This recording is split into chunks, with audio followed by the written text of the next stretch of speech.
Miller. And that's Jacob Miller, awake from his nap again. And we're here to teach you how to recover some old pillows and make them ready for Christmas with some easy slipcovers.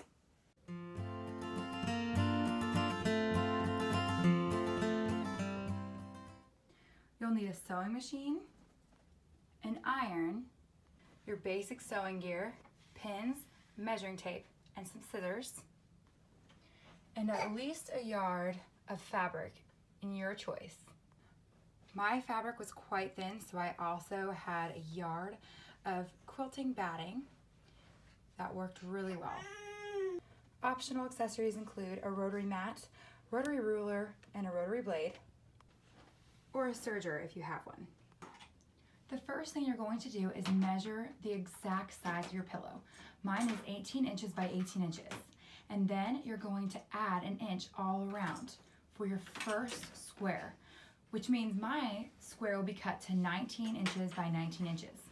For the back side, you're going to go ahead and cut one that's 19 inches in length, but the width will be 2 inches in addition to that extra inch that you added all around. So my back side is going to have a 19-inch length with a 21-inch width.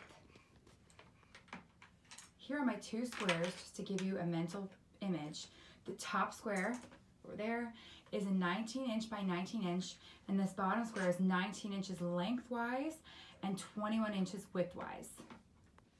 Now I'm laying my pieces on top of the batting and using them as a pattern to cut out 2 pieces of batting.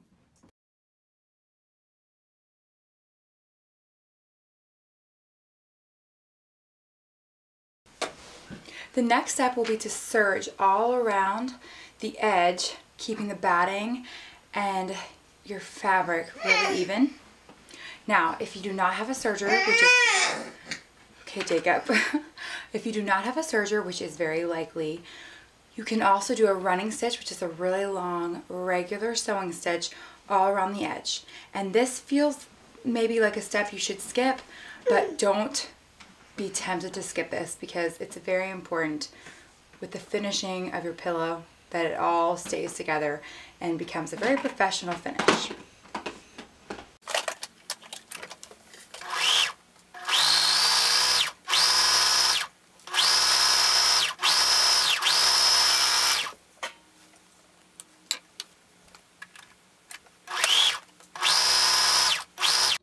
Alright, so now that I finished serging around both of the squares, I lined up my 21-inch wide by 19-inch long square, and again it's serged all around, and I'm going to actually trim it right in half. And I'm using my rotary mat, rotary ruler, and rotary blade to do this part, but you can also just use scissors and make sure you measure it so it's exactly halfway.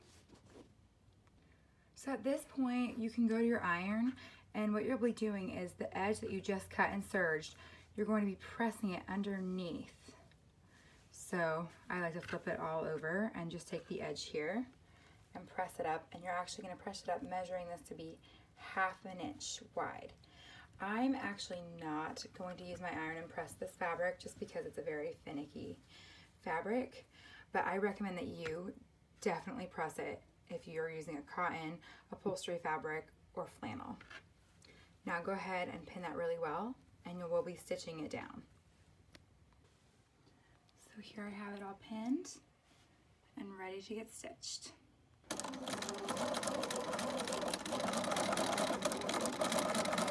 Repeat with the other side.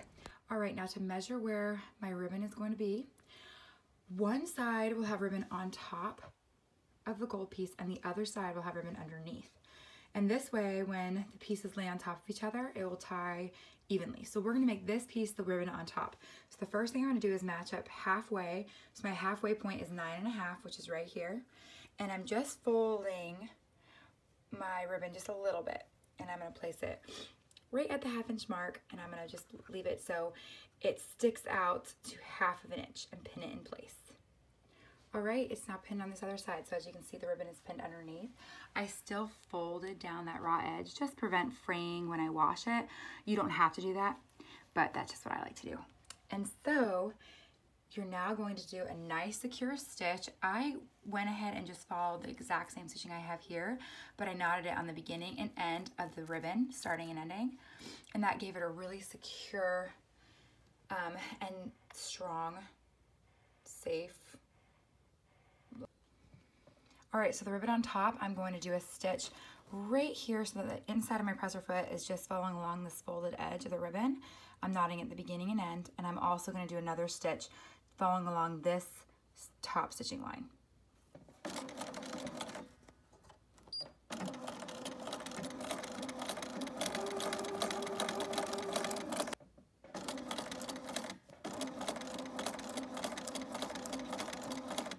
I did knot the beginning of this, I just didn't catch that in the video, just to let you know. So as you can see, that gives it a nice, pretty finish, and I'm repeating that for the other two ribbons that are on the top. With the ribbon that is underneath, all you'll need to do is stitch from the beginning of the ribbon edge to the end, knotting at beginning and end, and just follow along that old top stitching.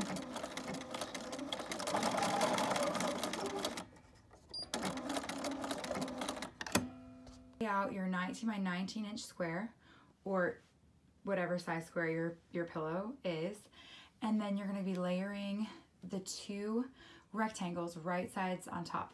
Now you're going to start with the rectangle that has the ribbons underneath, and you're going to place this on top of your 19 by 19 inch square, lining up the corners. This fabric is really slippery, so sorry, I'm doing this one-handed here.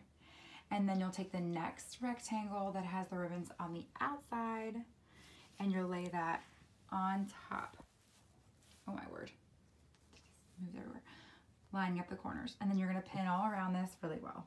All right, mine are all pinned together, and I just wanna show you this zoomed up. So this ribbon that's on top is stitched, so it's actually ending up layered over top of the ribbon that's on the bottom part, and mine layered a little bit more than ½ inch because it's very natural. This fabric stretches and everything, and it's the same for this side. So as you can see, they're supposed to be layered.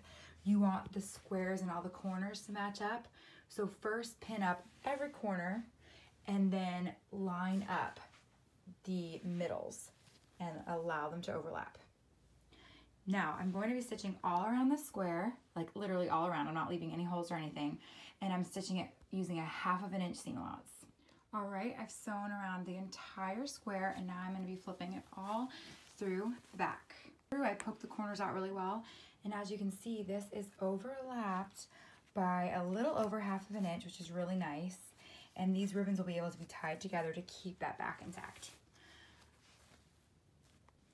All right, so you can see I put this inside, and the pillow is kind of bursting, my poofy pillow, so I'm going to go ahead and tie these and then show you all the finished results. And there you go, super easy enclosure. And then the other side is a beautifully covered pillow that's soft and well made and ready for your decorations.